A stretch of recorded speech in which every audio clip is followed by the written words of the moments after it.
Welcome to Module 6.1. In this module, we will be looking at the basics of portraiture. This module will cover the construction of the head and its proportions.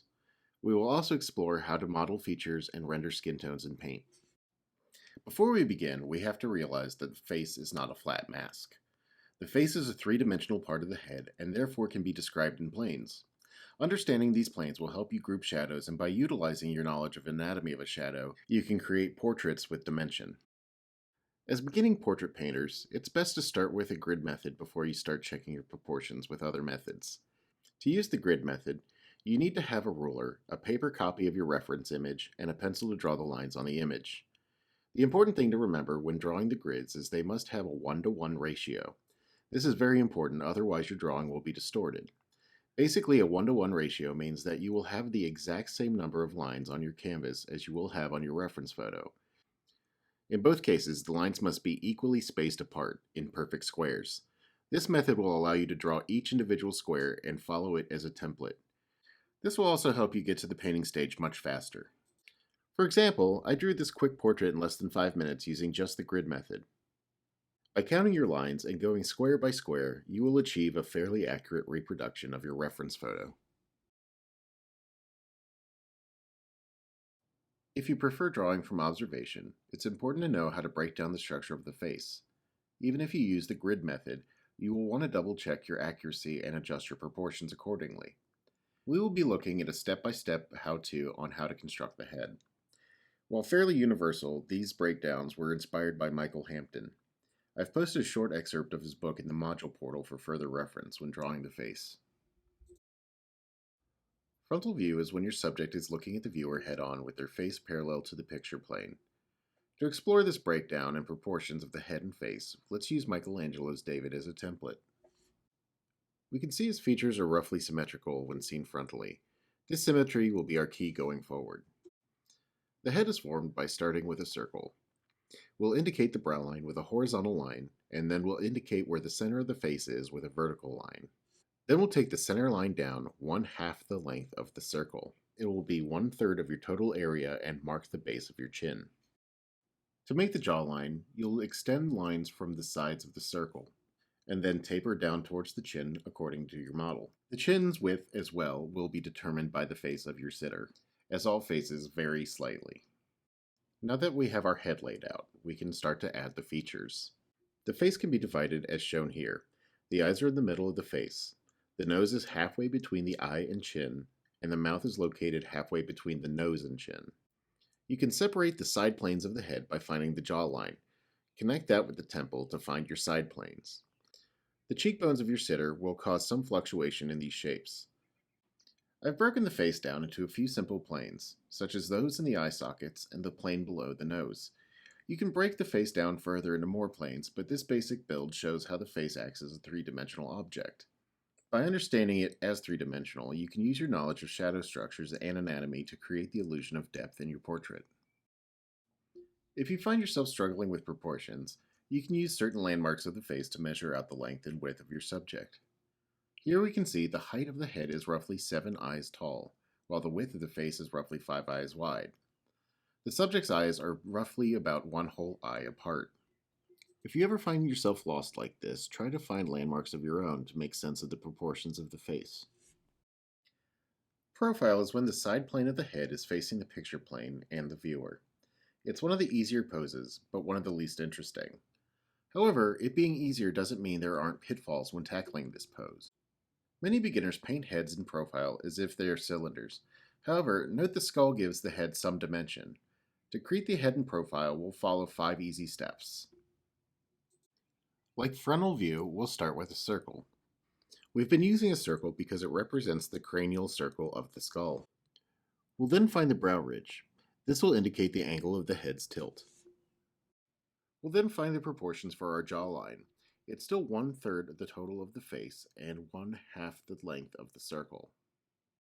The ear is located slightly below the brow line and behind the center point of the head. Depending on your model, their ears may be closer to the center point, but they'll never be closer than the center line. To find the jawline, draw a line slanting from the chin to just below the ear. This line will always turn upward before reaching the ear line. We'll then proceed to mark the mouth line, nose line, and eye line. These positions will be similar to the frontal pose, with the eye being the center of the head, the nose between the eyes and the chin, and the mouth between the nose and chin. Now that we have our proportions down, we can finally look at the planes of the face. These planes are identical to the frontal, but just seen at a different angle, with the frontal plane wrapping around to the side plane. And with this, you can see how our construction relates to the model. Three-quarters view is one of the trickier poses for beginners. It is, however, the most dynamic of the three basic poses. While challenging, if you focus and take your time, the results are very rewarding. We'll begin once again with the cranial sphere. We'll use the brow line to determine the tilt of the head. We'll find the center by going down the middle of the nose. Now to add our side plane. The height of the circle will be 2/3 the size of the overall cranial sphere. The width of your side plane depends on the turn of the face. The more it turns to full frontal, the more ellipse will compress. The more the view goes towards the profile, the rounder the ellipse will be. We will then mark the cross of the side plane. We'll use straight lines extending from the brow and one vertical line to indicate tilt. We'll then mark where the hairline goes. This will be important later as it will help us determine our final third for the jawline. We'll also extend a semi-ellipse from the base of the side plane to find our nose line. Once we have our nose, brow, and hairline, we can use these to determine where the chin will be placed. Each section will represent 1/3 of the face. When extending the line for the chin, make sure that it is the exact same angle as the side plane. This will help you from having a tucked-in jaw when you're trying to draw your portrait. Next, we'll divide the head like we did with frontal to find the eye line, nose line, and mouth line. The ear should be placed in the bottom back quadrant of the head plane. To add the jawline, we'll trace a curved line from the chin to the center of the side circle. It should extend past the temple and follow the cheekbone. The lines for the neck should be shown starting just behind the chin in the front and emerging from around the middle of the ear in the back. Finally, I've added some shade to some planes to show how they can define three-quarters pose in three-dimensional space. The turning of the head, there will be distortion in the features. Features will also be partially hidden by others. Perspective will cause some features to look slightly larger than others. To alleviate these issues, there are some tricks to solving these problems. We'll start with our three-quarters pose. Draw a line down the center of the face. This line should bisect the lips and the bridge of the nose. We'll then draw short straight lines under the base of the lip, base of the nose, middle of the lip, and bottom of the chin. We'll then connect the pupil of each eye. Because of perspective, these lines may not exactly be straight. Draw a horizontal line connecting the top arch of each eyebrow. It may be at a slight angle to the other lines, but it will fall into perspective. These are like your orthogonal lines in perspective. Now draw a line from the corner of the eye to the edge of the nose's nostril. Trace a line from each corner of the mouth parallel to the first line. The lines may cut in front of the nose, but these are the lines that will stay parallel. Think of these as your transversal lines from Module 5.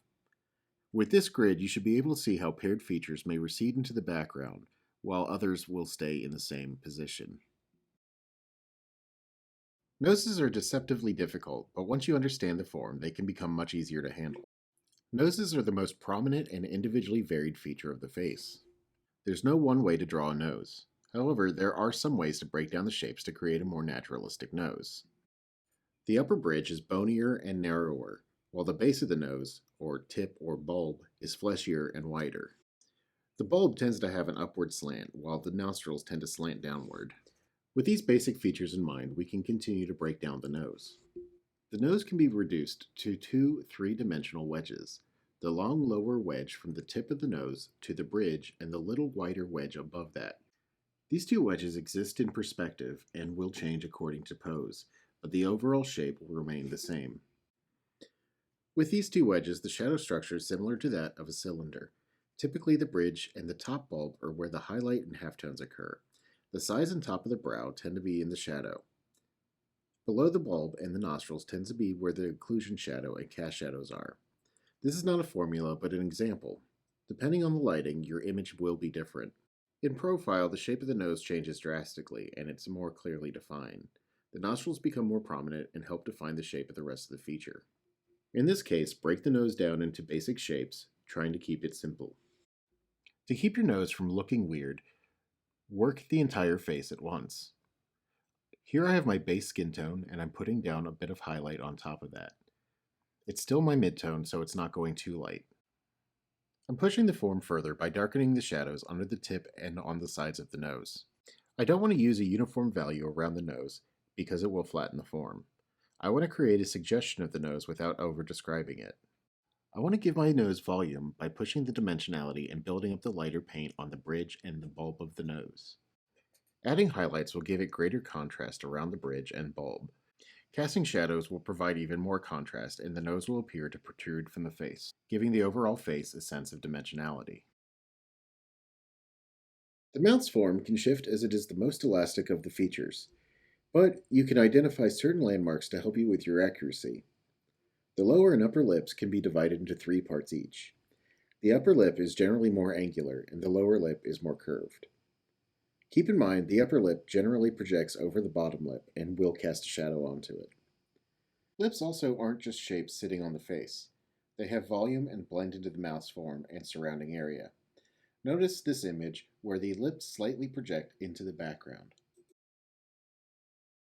Start by painting your face. Lips should be one of the last things added. I'm working dark to light. This will allow me to build up my values while keeping the line where the mouth parts. This will keep the lips from looking like they're just simply drawn on. Remember the division of the lip. Each part of the lip will be lit differently. The upper lip is often in shadow, so it will be a little bit darker in value. It will have some reflected light from the lower lip, but the lower lip will be catching most of the light. That way the lower lip will be brighter than the top.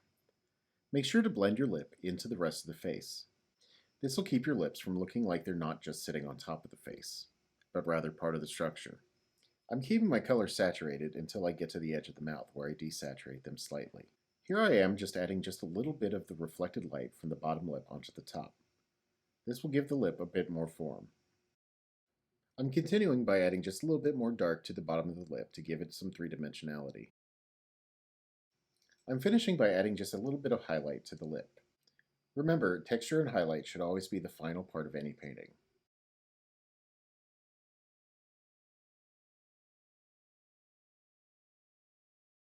Eyes can be deceptively hard. Beginners often forget that eyes are three-dimensional. They're balls that fit into eye sockets and should be treated as such. The eye socket influences how the skin sits around the eye. The black pupil is surrounded by the iris, which is made up of bands of color. These colors can be generalized. Avoid making the iris too large or too small. The iris is generally about 1/3 the width of the eyeball. In the corner of the eye, near the nose, is a small red membrane. In frontal view, the iris and pupil will be circular. However, in 3/4 and in profile, the ellipse of the iris and pupil will flatten. The eye will appear to overlap the eyelid and be more ball-like. Eyes sit within the face, not on top of the face. Eyelids also have thickness, which should be considered. To paint the white of the eye, use an off-white. It's often a light gray blue, which allows for highlights to show. When painting the iris, start with the shadow the eyelid is casting. It will fall on the eye white as well. This is a good way to depict the thickness of the eyelid. The iris usually goes from a darker value on the exterior to a lighter value towards the pupil. You can always add a secondary color to the iris. I'm adding a little bit of brown here because the model's eye has both blue and brown in it.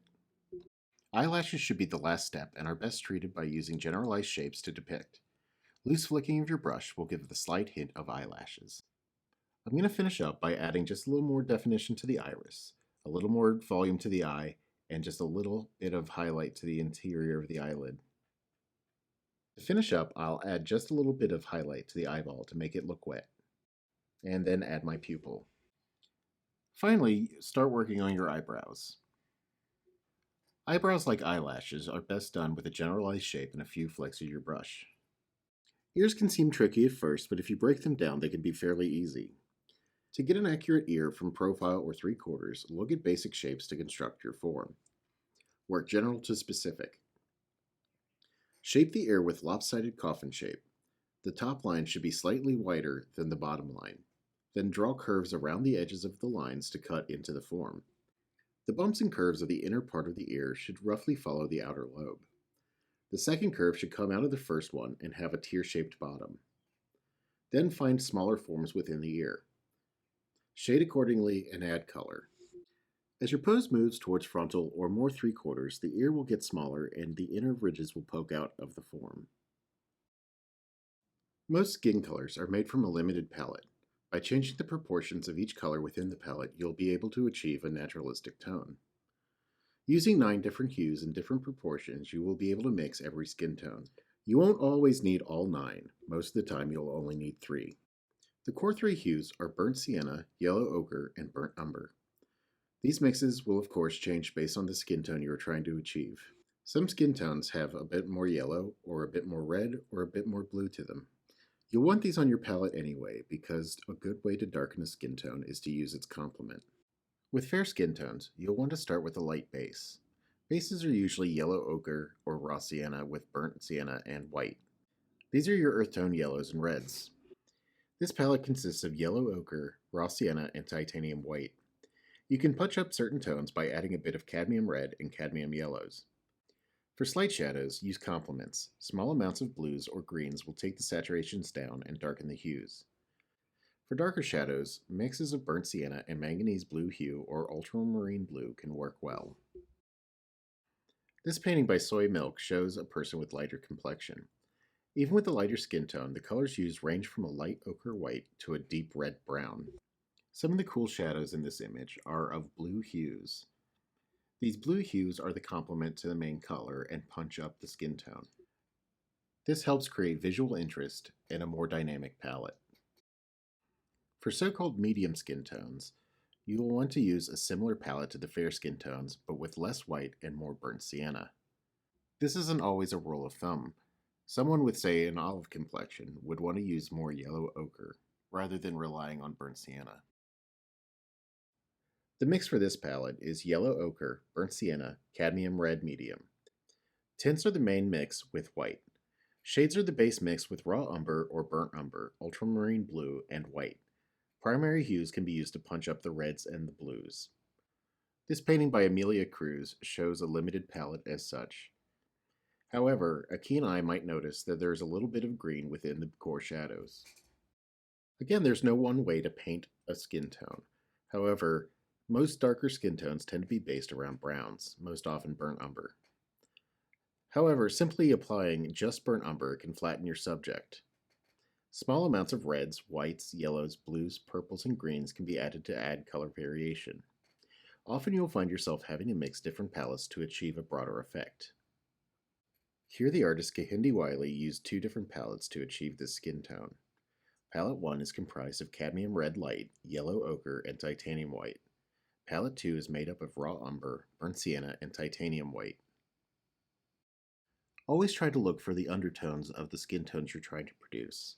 While some dark skin tones can be based more on saturated reds, blues, or purples, most are still based on very simple mixtures with slight additives. This second painting by Kehinde Wiley shows a more limited palette than the previous one. The main palette is a more complex mixture of raw umber, burnt sienna, and titanium white, while the highlights here are a simple mix of white and burnt sienna. These aren't simple formulas. Often you'll find that skin tone changes according to light or reflected highlights. You can see this in the painting by James Gurney. The reflected light strikes the girl's face with a blue-green hue, while the rest of her skin tone is a more natural earth tone. Reflected light and basic lighting can and will change the colors of your subject. The goal is to anticipate them and vary your colors accordingly. We'll continue with this piece and focus on hair. Hair should frame the face and be applied with a delicate touch. A typical beginner's mistake is to draw every strand of hair. A good way to avoid this pitfall is to ignore individual strands and use a broad brush to group swaths of hair into patches of hue. Focus on where the hair meets the forehead. If your edges are too hard, it may look like a helmet sitting on the subject's head. Vary your edges where the hair meets skin. Tape your line and darken the skin tone at the nape of the neck and the forehead's hairline. Block in these dark hues around the temples, top of the head, ears, and forehead. Look for basic shapes within the hair's highlights. There's no one way to paint hair, as textures vary across hair types, styles, and lengths. However, if you use a large brush, keep your forms simple, and define broad shapes, you will find this process easier. As a quick example, I'll show you how to do a strand of hair. I have my hair laid out with a nice dark shape to get started in. I'm using a generalized shape, but it's the shape I need for this hair. Here I'm laying down some light color. I'm using a bit of white mixed with the color I've mixed for the hair. Paint in lightly with a generalized stroke. While I'm not painting individual strands, I am trying to look at where the strands are heading and trying to group them together. By using a broad brush and mixing just a little bit of white with each successive stroke, I can build the highlights into the hair and make it look more naturalistic. When painting hair, try to make sure that it's darker towards the face and lighter towards the edge of the head. This is because light is catching the individual hairs. When you're finally adding texture, try to add just a few flicks of your brush towards the outside of the hair. This will make it look like a few flyaways on the hair. Don't overdo it, as it could look artificial. This concludes Module 6.1. Supplemental materials can be found in the Canvas portal for this module. I have included an in-depth excerpt from Michael Hampton's book on figure drawing, as well as a detailed guide on the grid method. Also, please don't forget to check out the PowerPoint listed in the module. It is essentially this video, but with extra tips and tricks for you if you get lost.